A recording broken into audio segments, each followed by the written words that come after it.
really excited to be introducing Charlotte with her Al Gore workshop. She's tuning in from Queensland and is a leader in sustainability and currently heading the Sustainability Collective, and really delighted to be sharing this conversation with you. And I'd love to just tune it over to you and hear your own introduction, and maybe at the end we could just have a bit of a chat, ask some questions, and go from there. But over to you, Charlotte.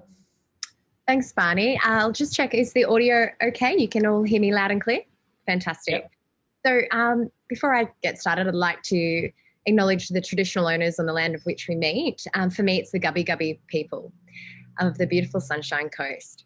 So I'm a climate reality leader from the Al Gore program.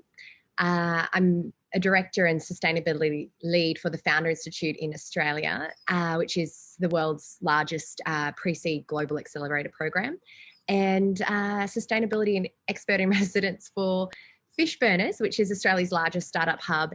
And I have the Sustainability Collective, and I really want to help businesses create positive change for people, planet, and a prosperous future. But most importantly, I'm a parent, and I really enjoyed that trash puppet talk. And also Diane's talk about Mars, because my son is very keen to live there. So next slide, if I can. So this is Al Gore's program, and it's basically, it says truth in 10, but look, I'll try and go as fast as I can. I've never seen it done in 10 minutes. And it is American focused, of course, but I have tried to localize it for our community here.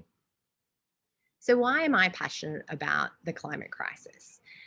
And I think there's many reasons, but I like to anchor it in a story. Growing up, visiting my grandparents' house in suburb in Port Stephens, New South Wales, which is called Raymond Terrace. It's not an acreage, it's not surrounded by rainforest. It was just, you know, a backyard. And I would see koalas in their backyard every time I visited.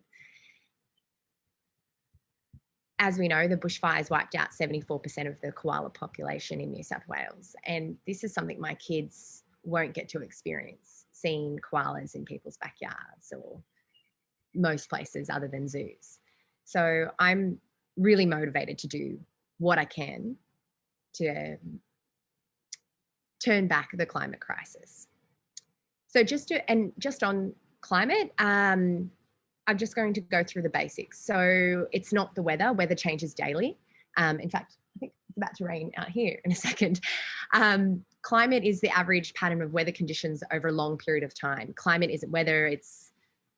So if people sort of come back at you, hey, it's cool tomorrow or it'll be hot the next day, we're talking about long patterns over time. So next slide. The future of the human race, really, it's threatened by this climate crisis. And this is a blue marble, beautiful photograph when we all came together in 1972 to see the world in its entirety. So by now, there are only really 3 questions that have to be asked. Must we change? Can we change? And will we change? So firstly, must we change? Oh yeah, I should keep saying next slide. So must we change? Let's start with that. So straight on to the next part.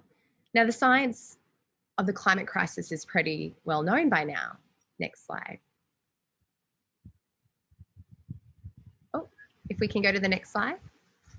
Wonderful. And then we can just go straight to the next one because I'm moving pretty fast through these. So just to give you, you know, energy from the sun comes to the earth in the form of light. It's all around us now. And this is the next one. That energy is absorbed. And then going to the next slide, it is radiated back out into space in the form of infrared rays, heat. And this is really a good thing.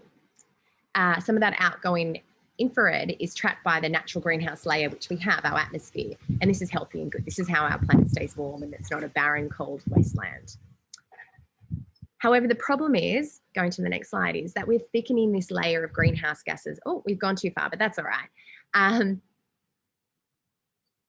Doesn't matter, let's go straight to it. So this is, we know, we're thickening this layer and we're trapping extra heat. And it seems small, that extra heat we're trapping, but it's basically equivalent to 162 million tonnes of man-made global warming pollution just being spewed out into our atmosphere.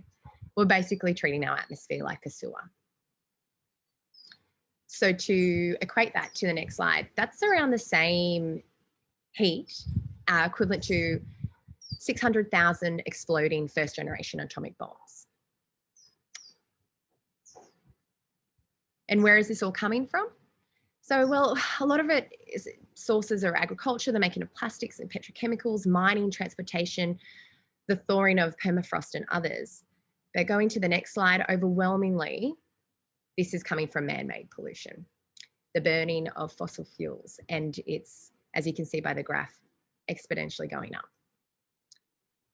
And this affects our global surface temperature. The past year was the hottest ever on record. And going to the next slide, 19 of the 20 hottest years ever measured have been since 2002, and the 7 hottest have been in the last 7 years.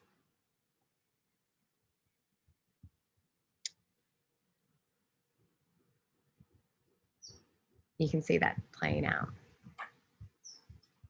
This is why it's important to talk to your children about climate change, because what we understood as a hot summer is their norm. Do you remember last year that on January 4, the hottest place on the planet wasn't in the middle of the desert somewhere, it was Penrith, reaching 48.9 degrees Celsius. And to the next slide, France, Europe also experienced their hottest summer on record. Now we think we have it bad here on land, but going to the next slide, 93% of that extra heat is trapped in the oceans.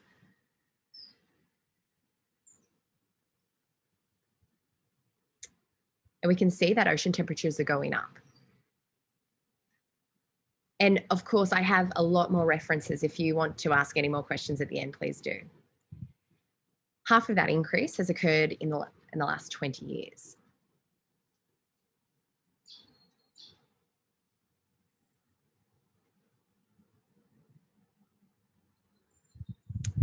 And unfortunately, it's the poorest and the most marginalised that get most affected by climate change. And I'll go into that. So as temperatures increase, the oceans evaporate more moisture into the sky. And this is a great global diagram of that happening. So the more water vapor in the air, the more water available to fall in extreme single event downpours. If I can go to the next slide. The concept of a once in 100-year storm is kind of laughable now, and we know that. Or a once in a year disaster, natural disaster event. Just in New South Wales, the same areas that had extreme severe drought in 2019 had flooding this year. Had bushfires in 2020 and flooding in 2021. So globally, floods and extreme rainfall events now occur 4 times more often than in 1980. I know this in particular. My son, who's turning 5 soon, was born in one of those 100-year storm events. And it's funny because there's been quite a few since he was born in 2016. So this is a great diagram to show that for the next slide, that the same extra heat that puts more evaporation from the oceans into the air also sucks it out of the soil, making droughts quicker and more severe. And this is, a visual diagram, but the next slide is a photograph from New South Wales. Now, the human toll and the animal toll is hard to measure, but just purely economically, the relief package was over $8 billion. So this is costly. It's devastating and costly. And the hotter, if you go to the next slide, the hotter the temperatures get, the more likely there is for fires. So to the next slide, we know that last year, 5 of the 6 largest fires in the history of California took place. And to the next slide. Oh, did we go too far? Australia, we all know what happened. We were choking on it, but also the rest of the world was, because the smoke from the fires of 2019 and 2020 went around the globe. 46 million acres were burnt. That's almost 6,000 homes, 34 people lost their lives, and nearly 3 billion animals were killed in the Australian bushfires. And most of those animals are endemic to Australia. You don't find them anywhere else in the world. And 74% of the koala population in New South Wales went up in smoke. And if you put all of these climate-related disasters together, the insurance industry shows us that the pattern is pretty clear. I do want to just pause there, and doing the Climate Reality Leadership Program, it does become quite devastating learning all these facts, but we're aware of it. It's happening. The extra heat is also melting the ice in the North Pole region and in Antarctica. So hopefully this animation works, and this glacier in Greenland has absolutely disappeared. You might have to click on it to get it to start. There is hope, don't worry. There is hope. We'll get to that. So to the next slide, NASA has measured the steady loss of the ice mass in Greenland, and this graph shows it. There's not much left. And in Antarctic, this is the ice loss as well. And this is in billion metric tons. So what does that mean? At the low-lying Pacific Islands and the low-lying Delta regions, often inhabited by the poorest and most marginalised people, they're most at risk. Kiribati has climate change refugees. This also causes food shortages, and this is the reason why the US Defense Department has long called it a national security crisis.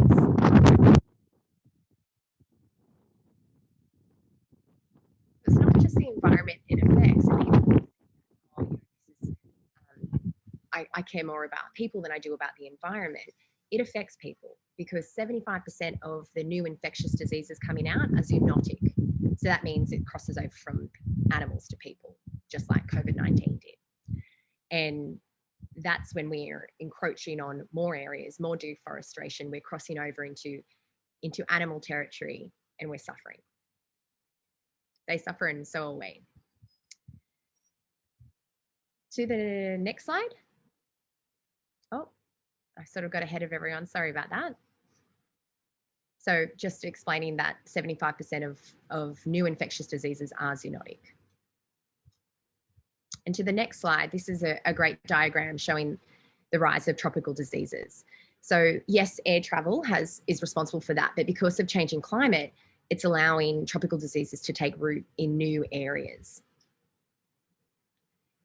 And to the next slide, the other issue of burning fossil fuels, it also creates particulates in the air, which kills around 9 million people per year.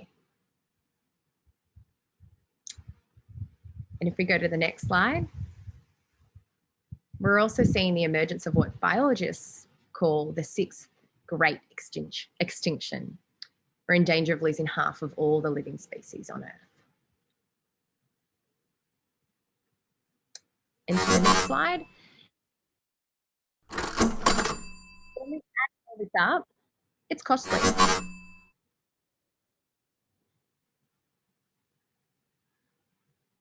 The cost to the future it's not acceptable. It's also the #1 threat to the global economy.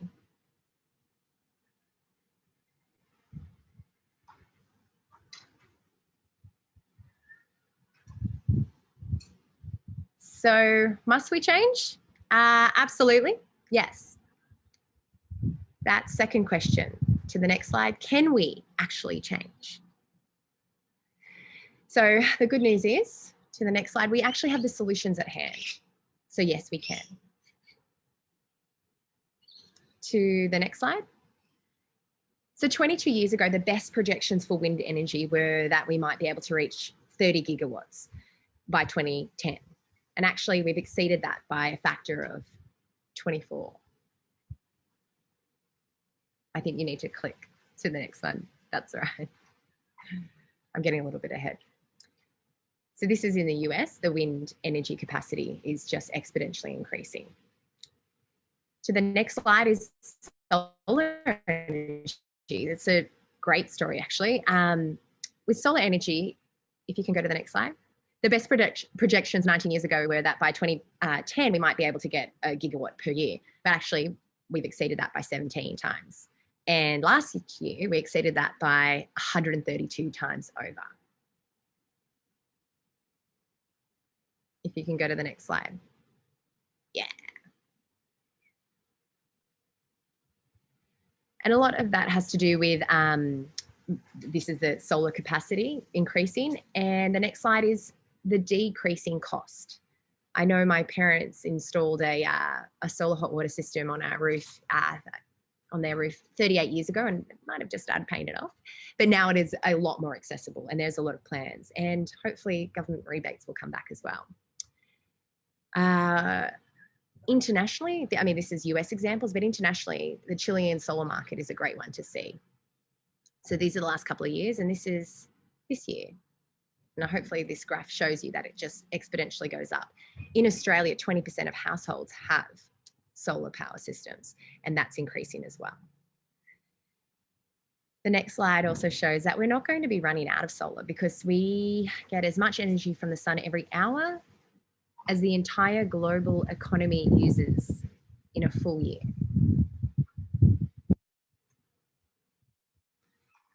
And the global cumulative storage capacity, so if we go to the next one, batteries are improving.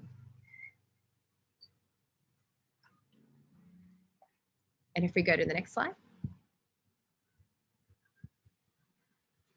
So this is the storage capacity. This is increasing. This was always an argument that, you know, getting solar is great, but what about the storage? It is getting so much better. And in Adelaide, we had the largest battery created.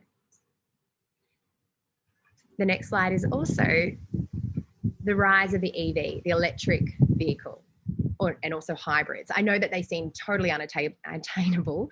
Teslas are very expensive, but that is decreasing. The price is decreasing and the availability is increasing.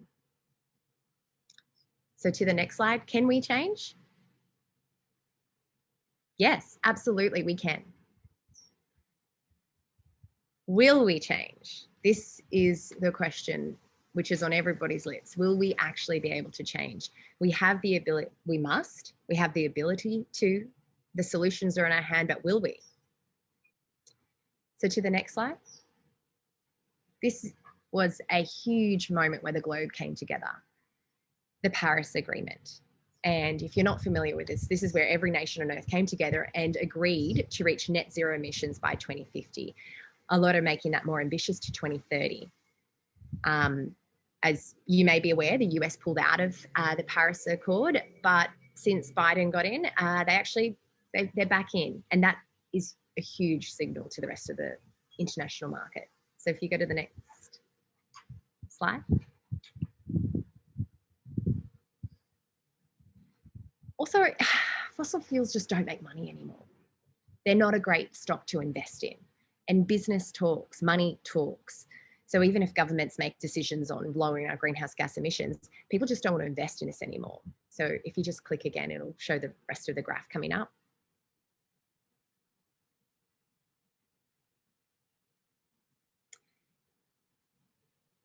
And as I said, businesses, they know that there is a lot of money to be made in investing in sustainability. And I'll talk about that when in another talk as well. So if you just click, you'll see all the different brands. I have friends who work in the carbon offsetting market. I personally offset my carbon emissions that I create on a personal level. And this is a big business opportunity to get into, be going neutral and going climate positive. So to the next slide. I hope that some of you participated in or at least are aware of the wonderful school strike for climate that happened yesterday. So unfortunately, it's well timed after the national budget was released that there's not really any funding for renewables, but there is for a gas powered transition to cleaner energy. And I think the community is clear on how we feel about that. We want to fund our future, not gas. So to the next slide. So I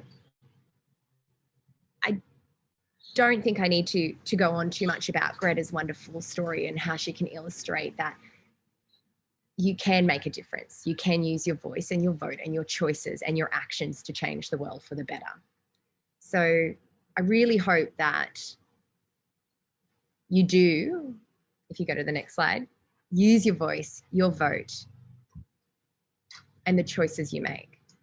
Now, I'm also involved in the Australian Parents for Climate Action, and I am so happy to share with you a template to write to your local member to ask them to invest in a renewable future, a future for our children. It makes sense economically. It creates thousands of more jobs than investing in fossil fuel. It also has better economic return as well. And it's also better for our planet. So I'm really happy to share resources with you on how to make your voice matter, how to speak truth to power, because you've got to do it like your world depends on it. Going to the next slide. Because your world actually does depend on it. And I hope that the climate crises that I presented at the beginning of this talk didn't depress you too much, and more so inspired you into taking action. Now, being a climate reality leader, the first thing they tell you is actually you don't need to go join new groups or spread the message beyond your realm of influence. Use your realm of influence. Who do you talk to already? Is it the other parents at schools? Is it your work colleagues? There is so much you can do right from where you're sitting, right here and right now. It doesn't take a whole lot. It's not a monumental shift and change in your world to have a positive influence, but you just need to start. And I'm so happy to help you on that journey. So thank you so much. I may have actually completed that in not quite 10 minutes, but that is Al Gore's Climate Reality Leaders Truth in 10.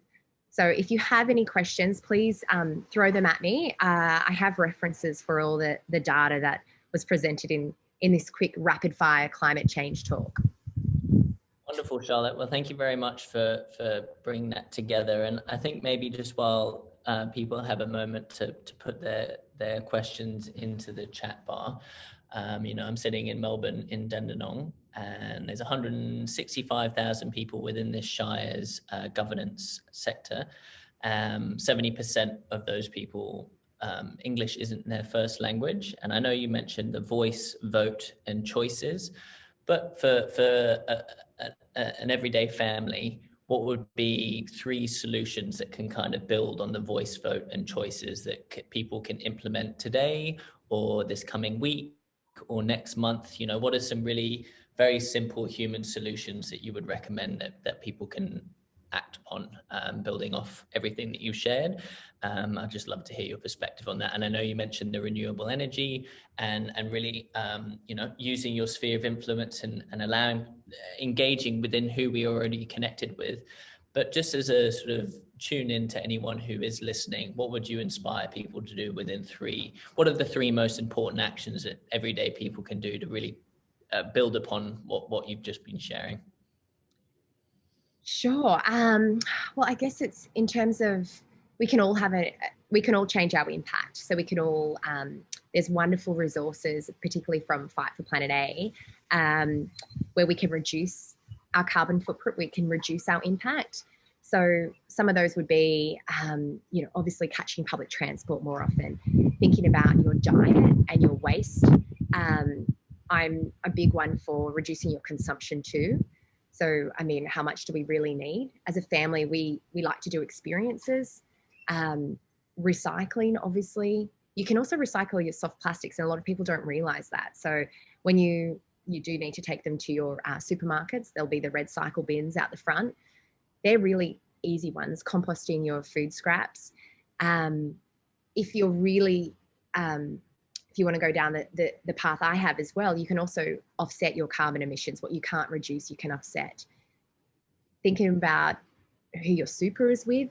This is a big change for people as well. So if you're maybe not prepared to change who your energy supplier is, who your super is with, why not talk to the bank your home loan is with, your super is with, and your energy company, and ask them about their fossil fuel consumption. What are they doing to invest in renewables? Yep. So even just before you make a change, ask those questions. I think that's really important, to have that curious, inquisitive mind. Wonderful, and thanks for that, Charlotte. And I know, I see Darren has asked here, what do we need to do to get businesses and governments to change? And he also mentioned, what we can do at home. I know you touched on that a bit, but maybe within your answer, you could touch a little bit on the Sustainable Development Goals. I see your SDG badge there, and maybe just when you respond to Darren, you could maybe touch upon bigger systems like the SDGs that are really driving forward this sort of thing.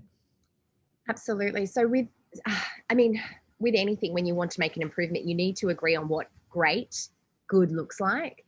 So I always go to the United Nations Sustainable Development Goals. Thanks for picking that up, Barney. I love that. And that's my little climate reality pin and my feminist one. So SDG 13 is climate action, but they're all interrelated. They're all linked.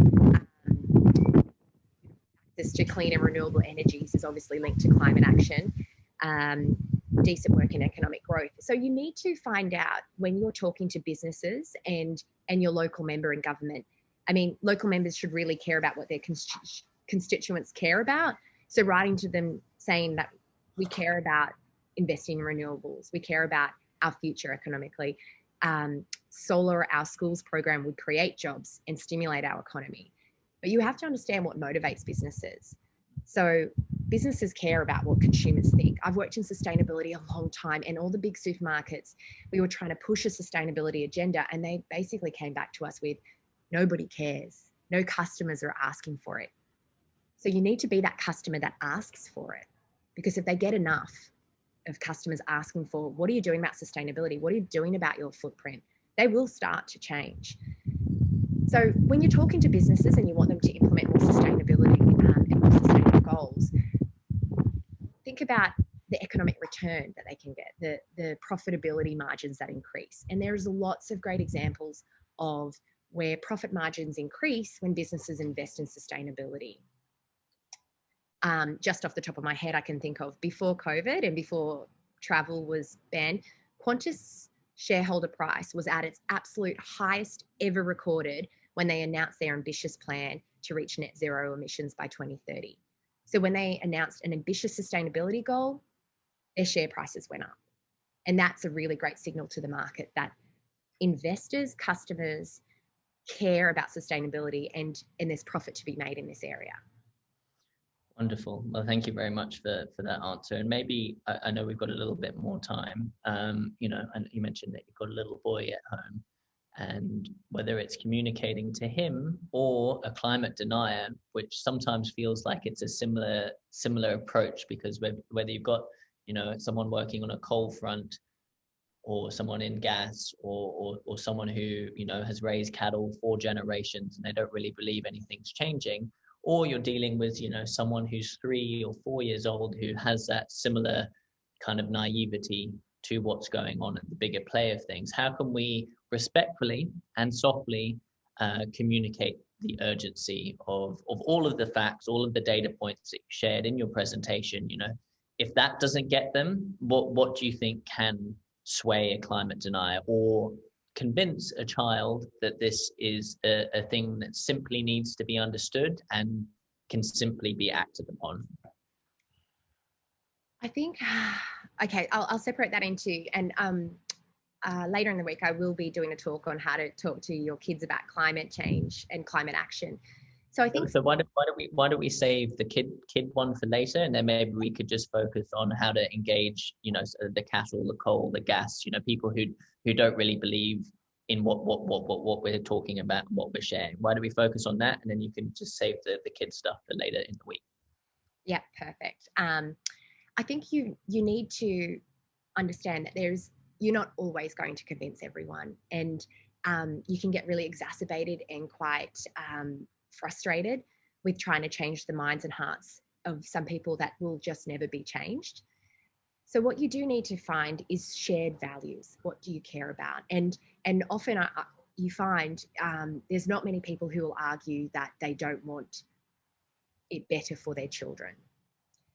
And a lot of that is like, I want to invest in the best education. I want to make as much money as possible so that my children have a bright future. So there you need to reach them and talk about not the climate crises in terms of the devastating effects it has on the environment and what inaction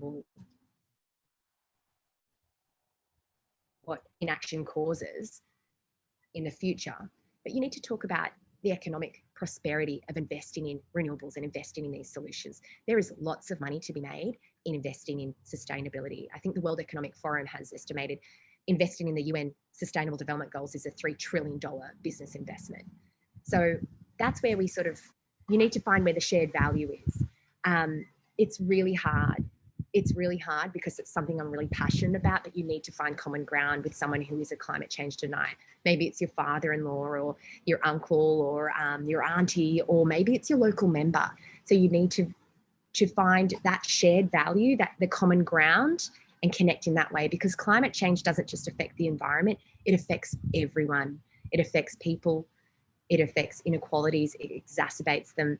So find the common ground. If it's not koalas they care about, or turtles, or the devastating bushfires, maybe it's the business case that there's money to be made in investing in wind turbines and solar energy. Wonderful. And I think maybe just one more quick question to end on a positive note. You know, there's a lot of bleed it leads, kind of very overwhelming news around the world, but what's something that really does make you hopeful before the decade is out? I know, I mean, because 2020 was that was some year, but it's also the start of the decade of action towards the United Nations Sustainable Development Goals. For me, I'm really hopeful that my kids, the next generation, are going to be the most educated in history. They're also going to be the ones that it is easy for them to speak truth to power. So I'm really hopeful about how empowered and equipped they're going to be to not only make the change, but be the change. So that's why I think I can see already with whales growing up, my parents growing up, they didn't see whales across the coastlines because they were hunted till not now my kids have come back. I've locked them inside. They're going to try and come out. But whale population is back to pre-whaling days now. You can't go past the coast this time of year without seeing them. So I see that as a story of we can bounce back, and we will. We have to do it. I love that ending on the whales, and you know, I've seen down in Antarctica the old whaling stations, and we knocked out 2.5 million whales in 40 years down there. Now we're seeing, especially the humpbacks, are better than they have been for hundreds of years. So I agree that they are a truly beautiful symbol for our oceans and for hope. So thank you so much, Charlotte, and I hope to meet you in person one day down up in Queensland, and really just commend you for all of your work and bringing forward that sustainability collective. We need more of it. So good on you, and wishing you luck for your ongoing journey. Thank you so much, Barney, and looking forward to connecting with you throughout the week, and also one day meeting in person. Love your work as well. Cheers. Excellent. And I think we're just going to take a short break to make sure that we have our water and our coffee and our snacks. And Saturday morning, there's a lot of things to be doing, but I think we're going to do a 10-minute break, and then we're going to be hearing from Alice Zavlaski and her what are we working with there? We're doing the greening your zero waste cooking class. Sorry, I just want to make sure that we're doing right. So zero waste, how we can feed ourselves and not be producing unnecessary plastic waste. So really excited to hear from Alice soon, and just make sure that we are all watered up and ready for the next round of Forever Fest. All the best.